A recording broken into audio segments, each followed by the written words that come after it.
निर्दलीय प्रत्याशी दिनेश अग्रवाल की हो रही है हर जगह चर्चा से अन्य प्रत्याशियों की उड़ी नींद। बगहा में रोड शो के दौरान महिला समर्थक व पुरुष समर्थकों की लगी भारी भीड़। बता दें कि 2024 के वाल्मीकि नगर लोकसभा चुनाव में घटक दल के दिग्गज नेताओं की नींद निर्दलीय प्रत्याशी दिनेश अग्रवाल ने उड़ा दी है, क्योंकि पूरे जिले का सरपंच संघ, व्यापारी वर्ग और सर्वहारा वर्ग पूरे दिल से चुनावी मैदान में उतरा हुआ है। पहली बार ऐसा है जब किसी निर्दलीय उम्मीदवार को इस क्षेत्र में इतनी भारी जन समर्थन देखने को मिल रहा है। बुधवार को बगहा विधानसभा क्षेत्र में जनसंपर्क के दौरान लोगों की भारी भीड़ निर्दलीय प्रत्याशी जो गोभी छाप चुनाव चिन्ह के साथ दिनेश अग्रवाल मैदान में उतरे हैं, जिनसे मिलने के लिए और उनका स्वागत करने के लिए सड़कों पर भारी भीड़ उमड़ी थी। पूर्व में लोकसभा क्षेत्र के अंतर्गत आने वाले सभी 2008 पंचायत के सरपंचों ने खुलेआम मीडिया के सामने आकर यह बयान दिया था कि उनके नेता दिनेश अग्रवाल हैं, क्योंकि पहले भी सभी पार्टियों और सरकारों ने उनको ठगने का काम किया है। व्यापारी वर्ग ने भी दिनेश अग्रवाल को अपना समर्थन देते हुए कहा है कि कोई भी सरकार उनके हितों का संरक्षण नहीं कर पाती है और स्थानीय जनप्रतिनिधि उनके हक में कोई आवाज नहीं उठाते हैं। इसीलिए दिनेश अग्रवाल, जो कि स्वयं एक व्यापारी समुदाय से आते हैं, उन्हें ही व्यापारी वर्ग अपना नेता मानता है। इसके बाद जो इस क्षेत्र की सबसे बड़ी समस्या है रोजगार की तलाश में पलायन, उसका दंश झेल रहे मजदूर वर्ग, जिनकी संख्या इस लोकसभा क्षेत्र में सर्वाधिक है, वह दिनेश अग्रवाल के साथ है, क्योंकि पिछले 2 वर्षों से उन्होंने जो प्रयास किया है उसका सबसे अधिक लाभ निर्धन वर्ग को ही मिल रहा है, जिनमें वे अधिकांश सर्वहारा मजदूर वर्ग है। और दिनेश अग्रवाल लगातार प्रयास कर रहे हैं कि चंपारण के अंदर स्थानीय स्तर पर ही कुटीर उद्योग, किसानों के फसल की उचित जगह पर बिक्री, उचित मूल्य और पर्यटन का विकास किया जाए, ताकि किसी को पलायन का दंश झेलना नहीं पड़े।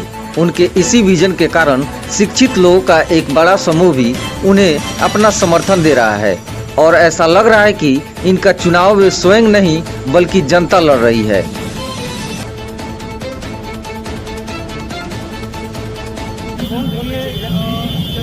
जनता खुद ही अपने आप बोल रही है, आप देख भी सकते हैं। और इन्हीं के आशीर्वाद, इतने प्यार से एक समाजी का लाल खड़ा हुआ है।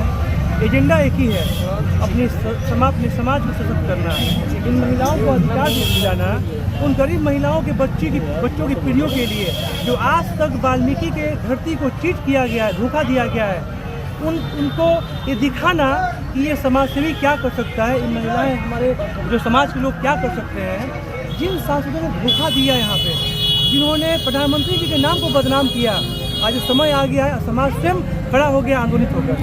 बात बोलना चाहूँगा कि पार्टी के नाम पे ऐसे प्रत्याशी को चुना जाता है कि जो इस मिट्टी के दुर्भाग्य की तरह है।